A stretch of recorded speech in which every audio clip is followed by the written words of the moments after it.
Kanatong tanan mga igsoon diyan ni Kristo, mga ikong pasaylo daan ha nga basig matagalog nako o ma-English kay ikan pag ko Manila naabot, pero ay mo kaguol kay wa ko nagdag COVID, no? Kay very strict kayo sa Manila, nigsakay og barko man ko kay nadlog kog eroplano kay eroplano gamay kay space basig adto na no ko to ma-COVID, may yung barko kay porter mo yung gamayas pasayro. No? Oh, kauban is Padre Ray sa Pachem Missionaries. No? Iya kong gipamisa ron kay wapam ko'y misa rong Domingo. No? Salamat ko nga na ako diri.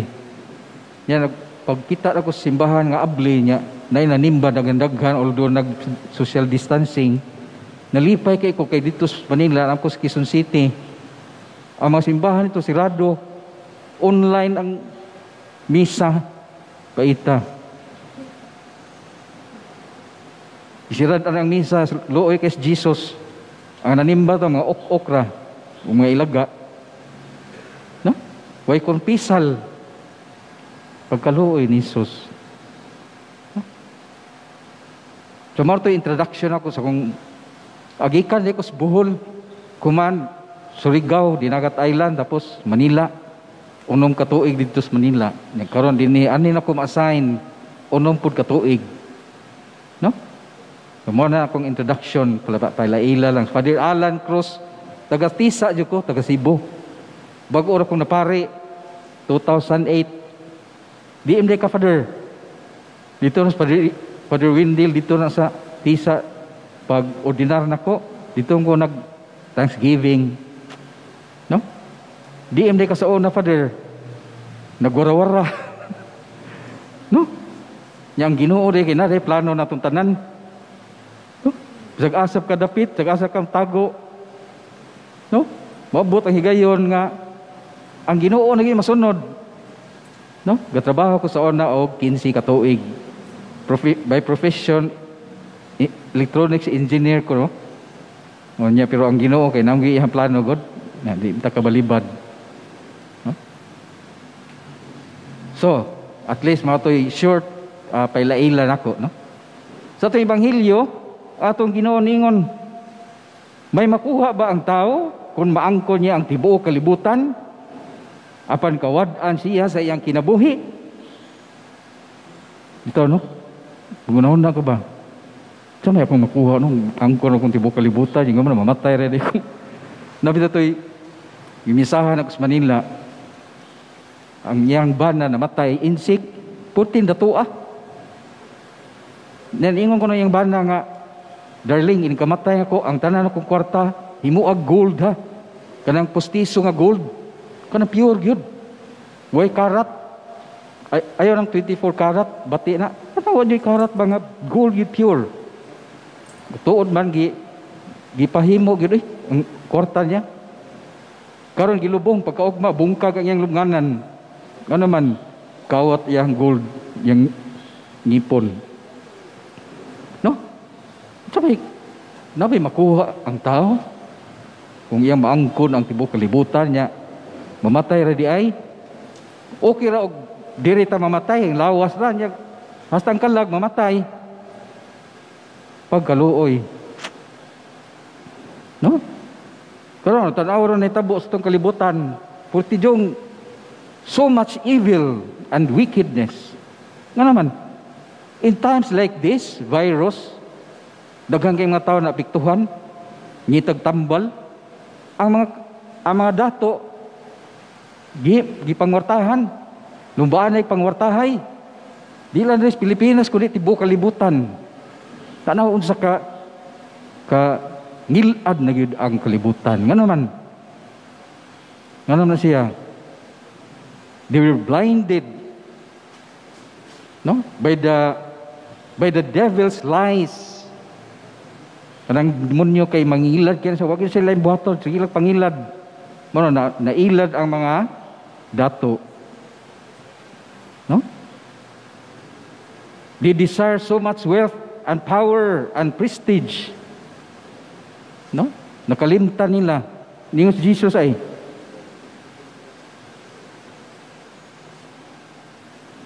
Ang tao walay bisan unsa nga ikahatag aron mabawi niya ang iyang kinabuhi. No, wa siguro kibawa ang mga tao ana ba nga hakog. Walay ginahuna sa daghang kayong imbis na tato karon panahon na mao'y ibalik nato sa atong Diyos nun amahan, mga pasaylo, magbag-os kinabuhi, diyan mutabang sa mga pobre, wa noon, nagyahay og padato. Wa siguro yun kaybaw ba nga, o nakaybaw gud nga mamatay, pero ang nahuna, nagdako na sa kadautan. Now, unsa may mahimo na to ani, Father? Kita, Father, nga nagsunod sa Diyos faithfully and willfully. Unsa may mabuhat na to? Naa si Jesus, nasa suggestion nga ipabuhat ginato aron mo persevere ta sa tuang pagtuo o pagsalig kaniya hangtod nga ibalik niya paghukom sa nga buhig minatay. Kay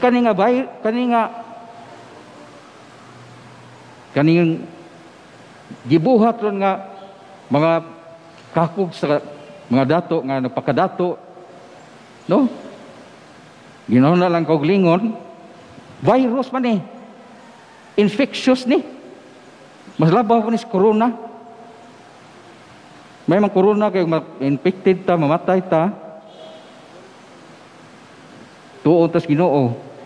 Pero kaning virus nga pagkahakog o pagpangawat, may lagi 11 seconds or 1 second pagkamatay ninyo nga Ginoo saylo atawon ko kay sayloon tiyag makalimot ritual kamatay jaon na lang. So ma-infected kuya ring ma-infected tani. Jesus na say tulo ka butang nga ipabuhat na to. Number 1 ingon si Jesus ay ang buot mahimong akong tinun-an. Mga magsusunod kamo kitang tanan nagsunod ni Jesus kay nagtuo ta nga sa atong pagsunod niya, nibalik niya, maapiltas mga tao nga iyang pakuyogon ngadto sa iyang gingharian. Ingon si Jesus ay ang buot mahimong akong tinun-an kinahanglan nga una hikalimta niya ang iyang kaugalingon. Deny yourself. Sa may itong i-deny ato mga hunahuna nga mga ambisyosa, no? Bugtanga dyan na siya. Kay mo na siya hinungdan nga nung nga, manghilabot na lang ang tao, kay tungod sa ambisyon, tungod sa kahakog. No? Deny it in Jesus, gusto ka mo kuyog nako, langit. Kill yourself. Ayaw sa paghikog. Yung self ba? Self na to nga makasalanan. No? I-deny na, patya na siya. No? Nya para ang imong pagkatao ingon San Pablo suluba ang bag-o nga pagkatao. Ang tao nga Diyos nun. No? Ikaduha ingon si Jesus ay pasana ang inyong mga krus. Unsam nang krus? Ang krus ni Jesus unsam nang krus? Gamay sa krus diri no. Unsam nang gaan na siguro kay na no. Ito sa Manila dagko ilang mga krus. Imo jud ma-feel ba ni kita mo? Ma-feel yun mo ang gibug-aton sa krus ni Jesus. Kay putim jud dako ah. Unsam nang krus the cross of love. No? And humility and mercy. Pasaano na nimo? Inalan mahigugma ka. No? Muna yung mga krus na to. Di sa kaparis buhol. Pag gumas misa kay pasaano laging krus? Pag gumas misa di balik tong misis. Ipasaan niyang bana. Ningon tong pari. Unsam ni misis nga nung nagyalsa yung bana. Mao ni akong krus pa dir. Dili na mao. Kinala ang cross na to is kanang paghigugma ni Jesus ato. Kinahanglan mahigugma pud ta sa atong isig katawo. Mao na sugo ni Jesus gid. Wa gyud siya laing sugo pinaka the greatest commandment is to love. Ano siya, cross man na kay, kung magkataon na kapag higugma, ka na paghigugma ba nga, dili ng emosyon nga gugma, ka ng gugma nga, offering yourself for the other. No, especially sa mga magtiayon. Kalimtan mo yung kaugalingon, i-offer mo yung kaugalingon ngadto sa imuhang bana o asawa o ngadto sa imong mga anak. Munay gugman Jesus nato. Gugma nga way katapusan. No? Yan ingon to sa kani kay kang San Mateo man kag San Lucas, gipunan pag dito ni San Lucas, pas-ana inyo mga cross kada adlaw. Grabe no? Kay basig karon ng adlaw, gigugma ti kaday, ni gugma rin kulatahon. Kada adlaw gyud. Kaya naman usab-usab man ang unahon na man ingon si Jesus kada adlaw higugma o pas-ana imong krus. So inyo mga bana o asawa na mga bisyo, ayaw ninyo kundangig pahigugma. No? Kay kung mahigugma na ganita, di kasabot ang mga tao nga magsunod ni Kristo. Di sila kasabot. Pero si Jesus nakasabot na nato kung may hibalo na taon sa paghigugma. Gugma nga sa Bisaya na paghalad sa gagalingon ngadto sa uban. Wala ko kalimot Bisaya. No? So, muna ikaduha. Ang primero, kalimti mo kog lingon. Kaduha, pasaan ang krus. Ang ikatulo, og sunod kanako.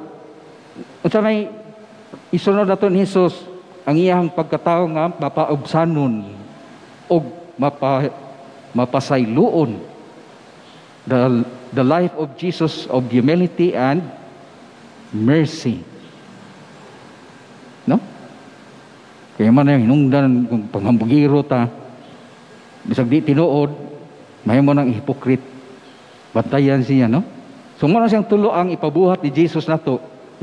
Basi mingon ta, Padre, lisura, Padre, ay, kung mo na ba rin, huwag malangit, ani. Huwag siya malangit. Magkalisod. Hindi na magkagpatyor itong kugulingon sa itong mga ambisyon, o mga desires. Pasaanon ang krus, sa itong mga igsuon nga mga gahik ig-o, lisod kay gugmaon. Nya, sundon to ang pagkamapaubsanon. Pagkalisod, na mo nang langit nun, ingon si Mama Mary, pag-ampo taon mo, rosaryo kay mingaw kayong langit. Ang mga tao, tuwatan na dito sa impyerno. Nga naman, lisod kay pabuhat, Jesus. Nga naman, malisod man. Nga naman, nakabuhat man si Santa Monica, si Mama Mary, dagang kayong santa. Dagang kayong santo, dagang kayong mga martyrs. Nga naman, nakabuhat to sila nga mga tao na to, pareho na to.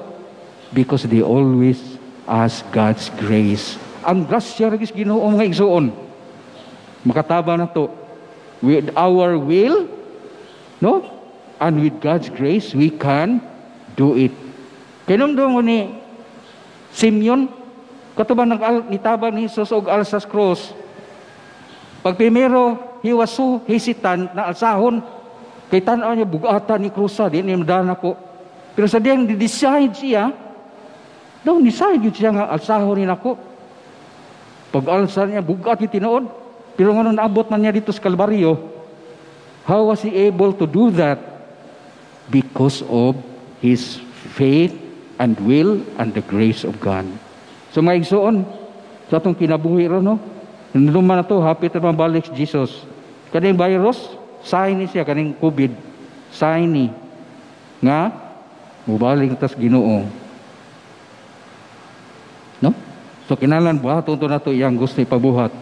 Una, patyon ang koglingon, kalimtan ang kogalingon. No?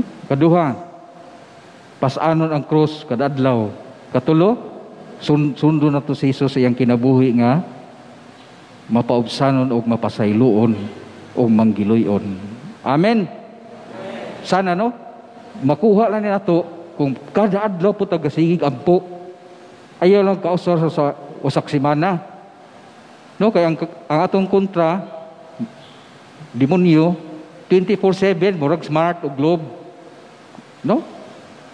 The devil is prowling like a roaring lion. always ready to devour. Imagine, 24 hours, 7 days a week. Yung kita ta, nag-ampo ra, kausar sa ka, simana, pildi.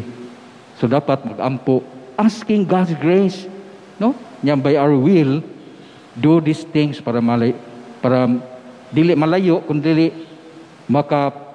alkuntrata sa gahom sa atong kaning demonyo, no? Nagatuo ako